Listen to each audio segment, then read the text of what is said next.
మీ attire, మీ disposition, మీ presentation కూడా మారుతూ వచ్చింది ఈ 10 ఏళ్లలో. అక్క అని పిలిపించుకునేవారు ఒకప్పుడు, ఇప్పుడు అమ్మ అని పిలవాలని కోరుకుంటున్నారు. So what is the ideology or philosophy or strategy behind this? అంటే generally people should age in a very dignified manner అండి. ఏజ్ మారుతున్న కొద్దీ మన భారతదేశంలో అందరూ కూడా అటైర్ మార్చుకుంటూ వెళ్తారు. సరే, వేరే దేశాలలో 60 ఏళ్ళు 70 ఏళ్ళు కూడా మళ్ళీ ఇంకా యంగ్గా కనపడలే ప్రయత్నం చేస్తూ ఉంటారు.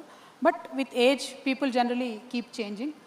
My attire or my appearance or my thinking has changed very drastically after my experience in the jail. నేను ఆ చూసినటువంటి పావర్టీ కావచ్చు, చూసినటువంటి కష్టాలు కావచ్చు, లైఫ్ చాలా చిన్నది, ఈ చిన్న లైఫ్లో ఏదో పెద్దగా పనిచేయాలని అనుకొని నేను చాలా బలంగా ముందుకొచ్చానండి. మీరు అన్నట్టు why should you think like a mother not like a sister అంటే, సిస్టర్ బాధ్యత కొంతవరకే ఉంటుంది.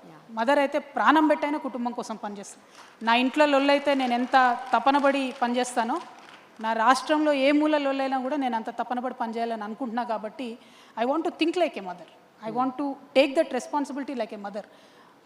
I hope people will understand and people will support me. Yeah.